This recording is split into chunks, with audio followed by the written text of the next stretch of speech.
सध्या महाराष्ट्रामध्ये वैष्णवी हगवणे आणि कसपटे हे हुंडाबळीच्या संदर्भामध्ये प्रकरण गाजत आहे.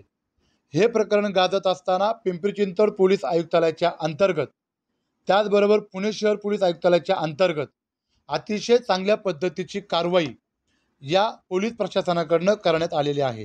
जवळपास सर्वच आरोपी त्याच्यामध्ये जेरबंद करण्यात आलेला आहे. या घटनेला हे प्रकरण संपताना संपतोच गायकवाड नावाचं कुटुंब हुंडाबळीच्या संदर्भामध्ये आमदार सुरेश दसांच्या माध्यमातून पुन्हा एकदा डोकं वर काढलेलं आहे. जे की या हुंडाबळीच्या प्रकरणामध्ये गायकवाड कुटुंब येरवडा मध्यवर्ती कारागृहामध्ये या ठिकाणी शिक्षा भोगत आहेत. त्यांना त्या कारागृहामध्ये जेरबंद करण्यात आलेलं आहे, न्यायालयीन कोठडीमध्ये आहेत. अशामध्येच IG सुपेकरांवरती आमदार सुरेश दसांनी 500 कोटी रुपये गायकवाड कुटुंबाला या प्रकरणातून बाहेर काढण्याकरता मागितल्याचा अतिशय बेछूट आरोप त्यांनी या ठिकाणी केलेला आहे. या आरोपाचं मी शिवशाही व्यापारी संघ या राज्यव्यापी संघटनेच्या माध्यमातून खंडन करतो आणि मी या राज्याचे मुख्यमंत्री आदरणीय देवेंद्रजी फडणवीस साहेबांना विनंती करतो की या संदर्भामध्ये IG पदावरती असणाऱ्या पोलीस आयुक्तावरती अशा प्रकारचा बेछूट आरोप आपल्या सत्ताधारी आमदाराकडनं होतोय. यांची नार्को टेस्ट होणं अतिशय गरजेचं आहे. त्याचबरोबर या 500 करोड रुपयाच्या संदर्भामध्ये निवृत्त न्यायाधीशांची समिती गठीत करून या संदर्भामध्ये चौकशीचा अहवाल तात्काळ 15 दिवसाच्या आतमध्ये आपल्याकडे प्राप्त करून घेण्यासंदर्भामध्ये आपण तातडीनं आदेश द्यावेत. हे या सर्व गोष्टी महाराष्ट्रामध्ये करत असताना IG सारख्या पोलीस आयुक्तांसारख्या कमिशनर साहेबांसारख्या माणसांवरती जर अशा प्रकारचे जर आरोप होत असतील तर पोलिसांचं मानसिक खच्चीकरण या माध्यमातून होत आहे.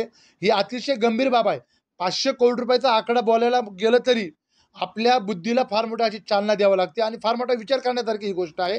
500 करोड रुपये जर गायकवाड कुटुंबाला येरवडा कारागृहातून बाहेर काढण्याकरता जर मागितले गेले असतील तर ही गोष्ट सर्वसामान्य नागरिकांना न पचणारी गोष्ट आहे. त्याच्यामुळं या राज्याचे मुख्यमंत्री आदरणीय देवेंद्रजी फडणवीस साहेबांनी, ज्यांच्याकडे गृह खातं आहे, यांनी तात्काळ या संदर्भामध्ये निवृत्त न्यायाधीशाची समिती बसून आपण IG सुपेकर साहेबांवरती जो बेछूटपणे आरोप करण्यात आलेला आहे, त्यांचं मानसिक खच्चीकरण करण्यासाठी जो हा आरोप करण्यात आलेला आहे, या संदर्भामध्ये आपण चौकशी समिती बसवावी अशी मी आपल्याला कळकळीची विनंती करतो. महाराष्ट्रामध्ये विविध प्रकरणांमध्ये भाजपाचे आमदार सुरेश दस हे गृह खात्याला टार्गेट करत असल्याचं चित्र आपण या ठिकाणी पाहत आहोत. IG सुपेकरांच्या संदर्भामध्ये 500 कोटी रुपयाची मागणी केल्याचा बेछूट आरोप भाजपाचे आमदार सुरेश दस कशा काय पद्धतीने करू शकतात, याच्या पाठीमागचा आका कोण हे देखील या राज्याचे गृह खातं सांभाळत असलेले मुख्यमंत्री देवेंद्र फडणवीस साहेबांनी शोधणं अतिशय गरजेचं आहे. अतिशय चांगल्या पद्धतीचं कामकाज या सरकारकडनं केलं जात आहे, परंतु भाजपाचेच आमदार असलेले सुरेश दस गृह खात्यावरती बेछूटपणे आरोप करून याला पोखरण्याचं काम करतात की काय, अशा प्रकारचं माझ्या मनामध्ये या ठिकाणी सर्वसामान्य नागरिकांच्या मनामध्ये प्रश्न या ठिकाणी उद्भवत आहे. आपण बीडचं प्रकरण बघितले असतील, विविध ठिकाणची प्रकरणं आपण या ठिकाणी बघितली असतील, तर त्या प्रकरणामध्ये गृह खात्याला टार्गेट करण्याचं काम या ठिकाणी सुरेश दसांच्या माध्यमातून केलं जाते.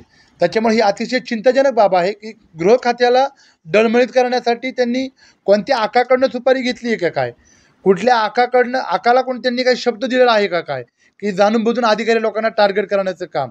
तर या संदर्भामध्ये या राज्याचे मुख्यमंत्री, संवेदनशील मुख्यमंत्री देवेंद्रजी फडणवीस साहेबांनी या संदर्भामध्ये गांभीर्याने लक्ष देऊन सरकारी यंत्रणेचं खच्चीकरण करण्याचं काम, गृह खात्याचं खच्चीकरण करण्याचं काम जे भाजपाचे आमदार सुरेश दस करत आहे, या संदर्भामध्ये त्यांनी गांभीर्याने दखल घेतली पाहिजे.